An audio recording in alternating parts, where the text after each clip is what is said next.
हाल ही में हमने विलियन पार्ट ख़त्म किया है। मैं उम्मीद करता हूँ आपको मेरी बताई हुई चीज़ें समझ आई होंगी और आपने घर जाके वो चीज़ें पढ़ी होंगी और उनके प्रश्न भी हल किए होंगे। आज मैं अपनी तरफ से आप लोगों को कुछ प्रश्न कराना चाहता हूँ जो परीक्षा के उद्देश्य से बहुत ही महत्वपूर्ण है और अगर आप उन प्रश्नों को एक बार कर लेंगे तो आपके जो कॉन्सेप्ट हैं वो और अच्छे से क्लियर हो जाएंगे। तो आइए चलते हैं पहले प्रश्न की ओर। सबसे पहला प्रश्न है, हेनरी का नियम लिखें तथा उसका समीकरण लिखें। हेनरी का नियम जो है वो बहुत ही महत्वपूर्ण है। मैंने आपको तब भी बताया था वीडियो में। मैं उम्मीद करता हूँ आपने वो पढ़ा होगा घर जाके। तो अब इस प्रश्न का हमें उत्तर देना है। तो इस प्रश्न का जो सही उत्तर है वो ये है। हेनरी का नियम कहता है कि किसी गैस का वाष्प अवस्था में आंशिक दाब उस विलयन में गैस मोल अंश के समानुपाती होता है। यह हेनरी का नियम है। अब हम इस नियम का समीकरण देखेंगे। हेनरी के नियम का समीकरण निम्नलिखित है।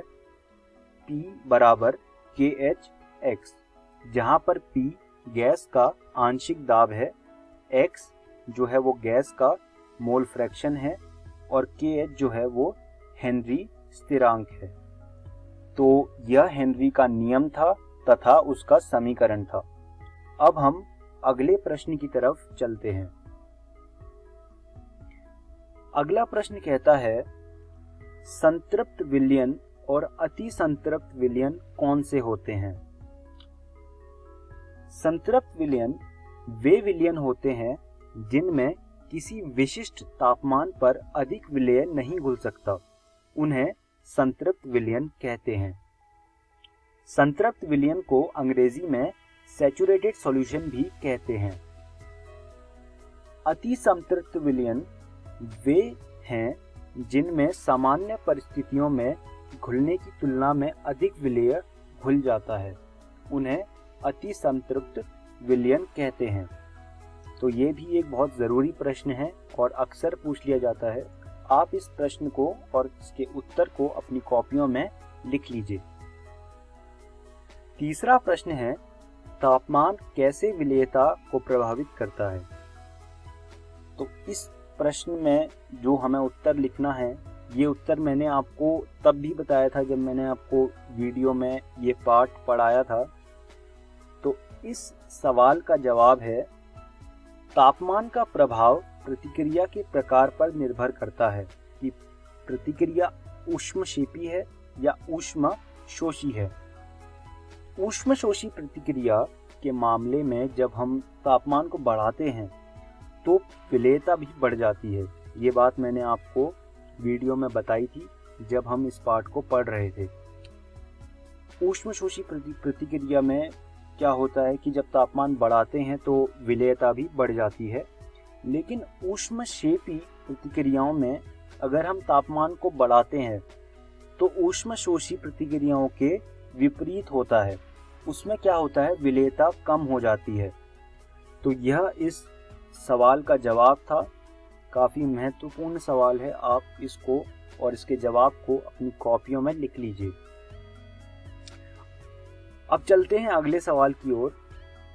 प्रतिलोम परासरण कैसे काम करता है और यह पानी को कैसे शुद्ध करता है? परासरण के बारे में हमने पढ़ा था। हमने परासरण में पढ़ा था कि जो विलायक है वो विलेय की तरफ, प्रवाह उसका विलेय की तरफ रहता है। लेकिन प्रतिलोम प्रसारण क्या होता है?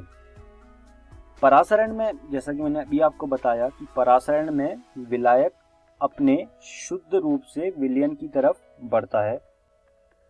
जब परासरण दबाव से बड़ा दबाव विलयन पक्ष पर लागू होता है तो परासरण की दिशा उलट हो जाती है। ये बात मैंने आपको तब भी बताई थी। दिशा उलट होने के कारण क्या होता है, शुद्ध विलायक झिल्ली के माध्यम से विलयन से बाहर निकलता है और इस घटना को प्रतिलोम परासरण के रूप में जाना जाता है। प्रतिलोम परासरण का जो उपयोग है वो समुद्री पानी के विलवणीकरण में किया जाता है। जैसे आपने देखा होगा कि जो हमारे स्कूल होते हैं उसमें भी आपने देखा होगा कि एक पानी को साफ करने के लिए एक यंत्र लगा होता है। अगर उसमें गंदा पानी जाता है तो वो फिर जब आप पीने के लिए पानी निकालते हो तो वो साफ होके आता है।